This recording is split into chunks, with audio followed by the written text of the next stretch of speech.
මේ තියෙන්නේ මගේ බයික් එක.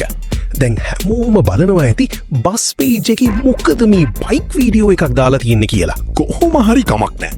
මේ බයික් එක තමයි කොළඹ වැඩ කරන මම මගේ ප්‍රවාහන සහකරු විදිහට තියාගෙන ඉන්නේ. ඒ වගේම මේ බයික් එක සෑහෙන්න දුර දුවන බයික් එකක්. විශේෂයෙන් සතියට දෙපාරක්වත් කොළඹ ඉඳන් කලවානෙට වගේ යන්න වෙනවා. ඒ නිසා තමයි මම කිව්වේ මේක සෑහෙන්න දුවන බයික් එකක් කියලා.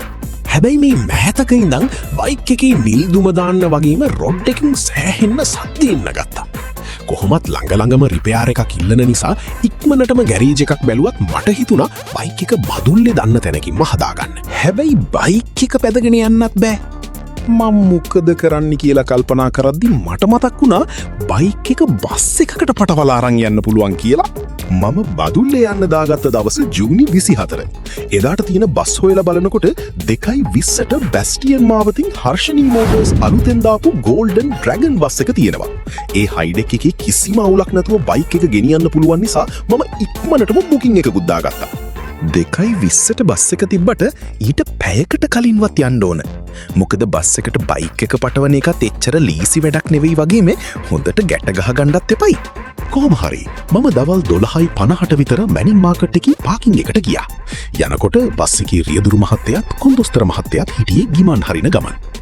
බදුල්ලේ ඉඳන් කොළඹට කිලෝමීටර් 200ටත් වඩා වැඩි දුරක් වගේම ලංකාවේ තියෙන අමාරුම මාර්ගවලින් එකක් තමයි මේ 99 මාර්ගය. ඒ නිසා හොඳ විවේකයක් අත්‍යවශ්‍යයි. හැබැයි මම ආපු නිසා එයාලගේ විවේකයට බාධා වුණා. ඒත් එයාලා දෙපාරක් නොහිතාම මට පටවන වැඩේට උදව්වට ආවා. විශේෂම දේ තමයි ඔයා බයික් එකක් බස් එකක අරන් යනවනම් බයික් එකේ පෙට්‍රල් ඔක්කොම අයින් කරන්න සහ බැටරි වයර් ගලවන්න. මොකද බස් එකේ යන්නේ වටිනා ජීවිත. ඒ ආරක්ෂාව ගැනත් සැලකිලිමත් වෙන්න එපයි. ඔන්න දැන් තමයි අමාරුම වැඩේ. බයික් එක පටවනකොට එක එක කෑලි අයින් කරන්න වුණා. සයිඩ් කණ්ණාඩි ඊට පස්සේ වයිස වගේ කෑලිත් අයින් කරා. ඊට පස්සේ අපි පටන් ගත්ත අනිත් අමාරුම වැඩි. ඒ තමයි මේක ගැට ගහන එක.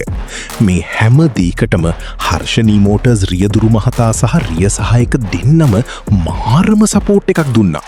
වැදගත්ම දේ එයාලගේ විවේක වේලාවෙත් එයාලා ඊදීට මට සහාය දීපු එක.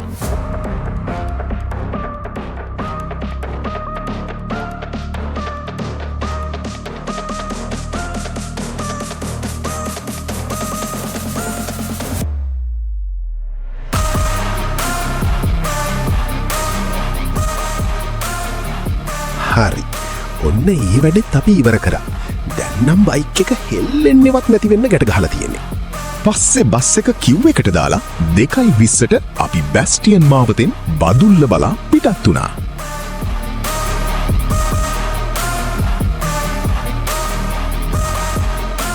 ඒ වගේමයි සීට් බුක් කරනකොට මේ way2go.lk එකෙන් අපිට බස් එක තියෙන ලොකේෂන් එක ගමන් කරන වේගය පවා පරීක්ෂා කරගන්න පුළුවන්.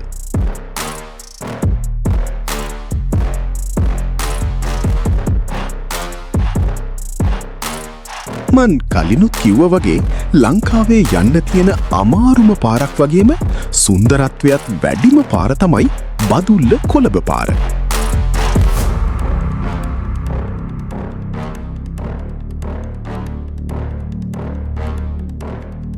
ඌව තැන්නේදී අපේ මේ සැප නැව තේ බොන්න නතර කරා.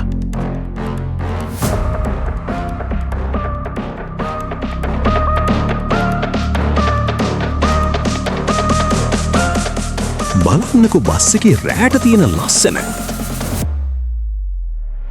ඒකත් එක්කම අපි ආයෙ පාරක් බයික් එකේ තත්ත්වයක් පොඩ්ඩක් බැලුවා. ඔන්න බස් එක බණ්ඩාරවේලටත් ආවා. බණ්ඩාරවෙලින් ගොඩක් අය වැස්සා.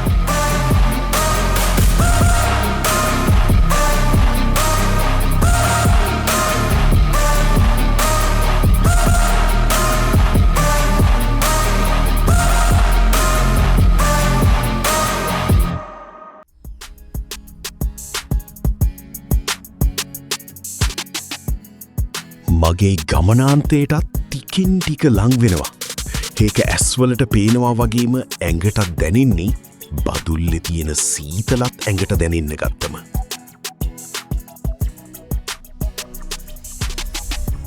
ඔන්න ඔහොම අපි බදුල්ල නගරයටත් ඇතුල් වුණා. දැන් මේ අපි යන්නේ බදුල්ල රෝහලාසලින්.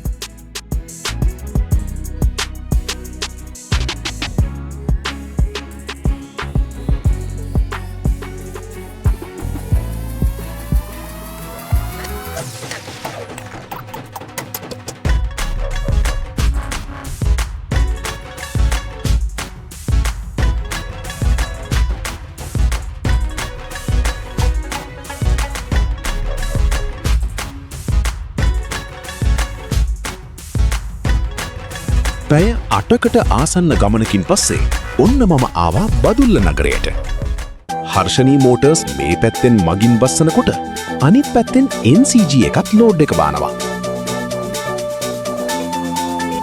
ඔන්න ඔය විදිහට ආරක්ෂිත ගමනකින් පස්සේ මම බයික් එකත් බස් එකෙන් බාගත්තා.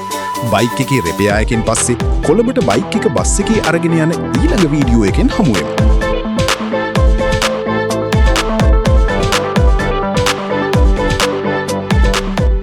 ඉතින් අපි මේ වැඩේට සහය දැක් වූ හර්ෂණී මෝටර්ස් කළමනාකාරීත්වය සහ සේවක මණ්ඩලයටත් අපගේ ස්තුතිය.